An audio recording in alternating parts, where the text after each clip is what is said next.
क्या आप जानते हैं, दुनिया के सबसे धनी मंदिर तिरुपति बालाजी में ऐसी दिव्य शक्ति है कि भगवान विष्णु स्वयं यहां कलयुग में निवास करते हैं। और सबसे हैरान करने वाली बात, लोग यहां अपने बाल क्यों मुंडवाते हैं? क्या यह सिर्फ परंपरा है या इसके पीछे कोई गहरा पौराणिक रहस्य छिपा है जो सीधे पद्म पुराण और वेंकटाचल महात्म्य में लिखा है? आज की इस वीडियो में हम आपको सुनाएंगे तिरुपति बालाजी की असली पौराणिक कथा, जिसे सुनकर आपको समझ आएगा कि यह मंदिर इतना चमत्कारी क्यों है, यहां मनोकामनाएं तुरंत क्यों पूरी होती है और बाल चढ़ाना इतना शुभ क्यों माना जाता है। चलिए शुरू करते हैं। गोविंदा गोविंदा पद्म पुराण में आता है, एक बार ऋषि भृगु ने देवताओं की परीक्षा लेने का निश्चय किया। पहले वे ब्रह्मा जी के पास गए।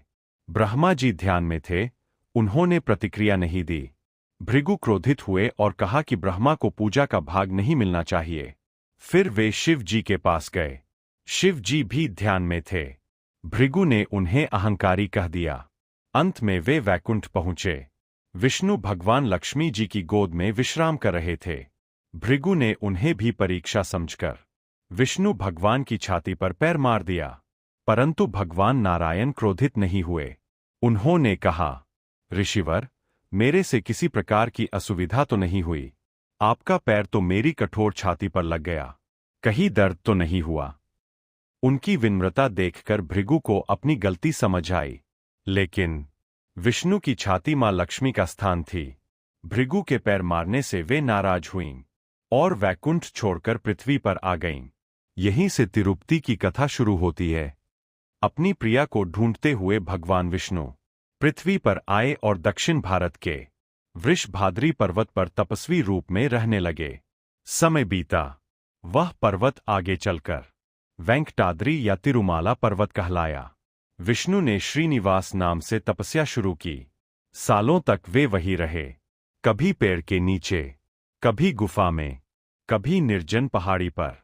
यात्रियों, ऋषियों और लोगों ने उनके दर्शन किए, लेकिन कोई न पहचान पाया कि यह स्वयं भगवान विष्णु है। एक दिन लोकपाल देव कुबेर ने श्रीनिवास की सेवा के लिए एक देवी रूपी गाय पृथ्वी पर भेजी। वह गाय रोज जंगल में जाती और चुपचाप अपना सारा दूध तप करते हुए भगवान श्रीनिवास पर उड़ेल देती। लेकिन गाय के मालिक को लगा कि चरवाहा दूध चुरा रहा है। एक दिन उसने चोरी पकड़ने के लिए चरवाहे को भेजा। जब चरवाहा पीछे पीछे गया, उसने देखा गाय एक तपस्वी ब्रह्मचारी को दूध दे रही है। उसे लग गया कि यही दूध चुराने वाला है। गुस्से में उसने भगवान श्रीनिवास पर डंडा मारा। डंडा उनके सिर में लगा और भगवान के मस्तक से रक्त बहने लगा। चरवाहा डरकर वहीं मर गिरा। जब गाय के मालिक राजा अकाल ने यह दृश्य देखा तो वह जमीन पर गिरकर बोला, प्रभु, मुझसे बहुत बड़ा अपराध हो गया, कृपया मुझे क्षमा करें। भगवान ने दया कर उसे क्षमा किया और कहा, राजा, तुम्हें भी अगला जन्म मिलेगा और तुम मेरे महान भक्त बनोगे। उधर लक्ष्मी जी पृथ्वी पर आकर कोल्हापुर में तप कर रही थीं। इधर वन में राजकुमारी पद्मावती, जो भूदेव राजा की पुत्री थी, श्रीनिवास को देखकर उनसे आकर्षित हुईं। नारद जी ने भविष्य बताया कि यह विवाह दिव्य संयोग है। राजा ने दिव्य भव्य विवाह कराया। देवताओं ने स्वर्ग से वर्षा कर आशीर्वाद दिया। कुबेर देव ने विवाह के लिए विष्णु को धन भी उधार दिया। इसीलिए आज भी तिरुपति मंदिर में कुबेर के ऋण का प्रतीक होकर हजारों लोग दान करते हैं। विवाह के बाद भगवान श्रीनिवास तिरुमाला पर्वत पर रहने लगे। समय बीता। एक दिन लक्ष्मी और पद्मावती में इस बात को लेकर विवाद हुआ कि कौन भगवान विष्णु की असली अर्धांगिनी है। नारद जी ने दोनों को समझाने के लिए विष्णु से अनुरोध किया कि वह अपना न्याय स्वरूप प्रकट करें। तभी श्रीनिवास ने वेंकटेश्वर बटा बालाजी बटा गोविंदा का दिव्य रूप धारण किया। यह वही रूप है जिसमें आज तिरुपति बालाजी विराजमान है। पुराण कहते हैं, बालाजी के विग्रह के बाल हर समय प्राकृतिक मनुष्य के बालों की तरह मुलायम, लचीले और सुगंधित रहते हैं। ये बाल टूटते नहीं, उलझते नहीं और हमेशा नए जैसे रहते हैं। इसे दिव्य चमत्कार माना गया है। पद्म पुराण में एक रहस्य लिखा है। जब श्रीनिवास तप कर रहे थे और चरवाहे ने उन पर डंडा मारा तो उनके सिर पर चोट आई और बाल झड़ने लगे। उस समय देवी नीला देवी ने अपने सुंदर लंबे बाल काटकर भगवान श्रीनिवास को दान में दिए।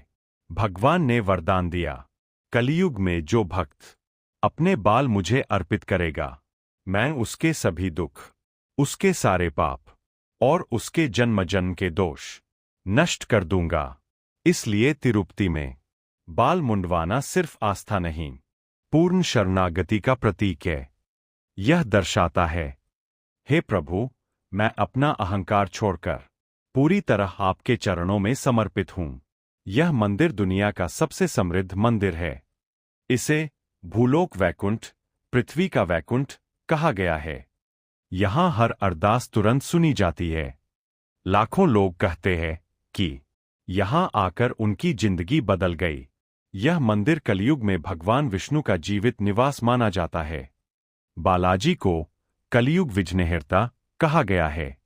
यहां दान देने से कुबेर का आशीर्वाद मिलता है और आर्थिक संकट दूर होते हैं। यह मंदिर ऐसा स्थान है जहां भगवान हर पल जागृत अवस्था में रहते हैं और जिस भी भक्त को बुलाते हैं वह स्वयं खिंचा चला आता है। यहां की ऊर्जा अत्यंत शक्तिशाली मानी गई है। बालाजी की मूर्ति तापमान से गर्म रहती है, जो एक रहस्य है। मूर्ति पर प्रतिदिन लगाया गया चंदन कुछ घंटे में सूख जाता है। मंदिर पहाड़ों पर बना है, जो चक्र तीर्थ कहलाता है, भगवान विष्णु के सुदर्शन चक्र का स्थान। तो मित्रों, तिरुपति बालाजी कोई साधारण मंदिर नहीं, यह वह स्थान है जहां भगवान विष्णु स्वयं कलयुग में अपने भक्तों की रक्षा करते हैं। यहां बाल चढ़ाना अपने अहंकार को त्यागने का प्रतीक है और भगवत समर्पण का मार्ग है। अगर आपको तिरुपति बालाजी की यह पौराणिक कथा, महत्व और महिमा अच्छी लगी हो तो लाइक करें, शेयर करें और ऐसी ही प्रामाणिक धार्मिक कथाओं के लिए चैनल को सब्सक्राइब करें। गोविंदा गोविंदा।